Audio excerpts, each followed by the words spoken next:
Welcome to LVA's Open Studio series. I'm Executive Director Kristian Anderson, and today we're in the studio with Shohei Katayama.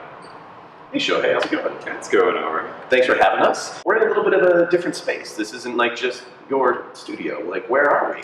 We're currently at KICAD. This is the gallery for the A49 space.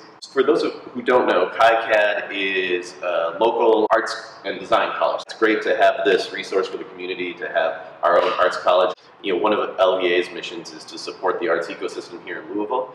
And so, KICAD and being able to have that sort of focused education in town is great. So, what are you teaching here? It's 3D fabrication, 3D modeling, as well as proposal development. And so that must tie into your artistic practice. So if this space is an extension and functioning as your studio, why are you teaching that? And why are you particularly interested in 3D modeling? It's a practical skill set that I never personally had when I was an undergrad. For you, in terms of your personal practice, do you start with a concept and then find the materials and the way to form it? Or do you start with a particular materiality and then work that? It really depends on the context, but I mean, sometimes I kind of leave about an hour or two a day to just explore materials. So why Louisville? I genuinely really liked the art community here. I think there's a lot of creative, not just creative, but brilliant people here. So what are we looking at, and what's it mean?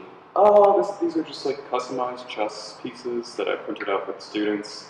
This is a 3D printed Voronoi filtered cat. This is a kinetic turtle that I 3D printed. This is how turtles sound in nature. You just can't hear them because they're underwater? Exactly, yeah. High frequencies. Your work outside of KICAD and sort of your personal stuff, there's a lot of exploration of either science or nature or the environment. What are some of the problems or situations or events that you gravitated to or worked around in the past?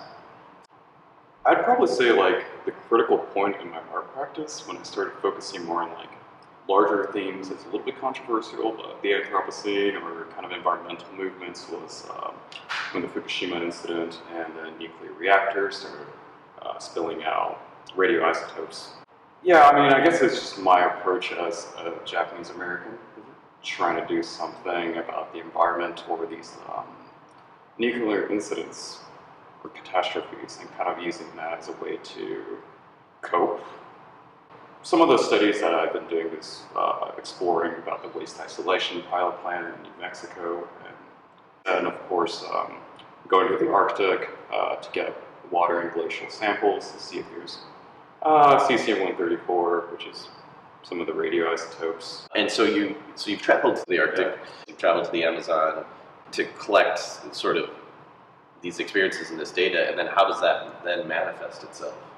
Right, so they kind of come from a very sensorial kind of experience. So what I try to do is translate my emotional condition that was when I was on site and try to apply it in the context of a gallery. But when you're in the Arctic, you can't really see scale, because there are no human artifacts. In the gallery context, the first thing I decided to do was remove the architecture by creating these pitch dark spaces. That way you don't understand depth perception.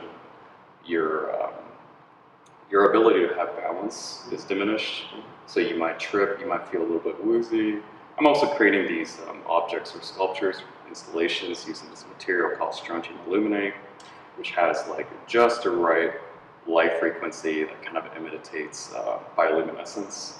So yeah, those are some of the elements that I play with, trying to cause this emotional response that's similar to what I had in the Arctic, but also using visual tropes that I saw during these expeditions.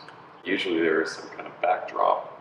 So yeah, I used to do these kind of murals or paintings using the pigments. They kind of act like a backdrop, but the distance between the backdrop and yourself, it kind of gets disoriented just because you don't see anything else between this object and yourself. So thinking about your art practice and what we're just talking about, so there's sort of a personal reflection of how you're feeling at the moment, but this was started by trying to work through sort of a trauma. So thinking of, you said Fukushima, you had there was the sort of the physical trauma, cultural, economic, environmental, and all of these sort of things. And so you're following one thread that goes from the physical space with these isotopes, and how does that trauma of this sort of radiation literally get spread by ocean currents? Yeah, I mean, it's a great metaphor, I think, about like the culture's sorrow or the suffering expanding outwards and radiating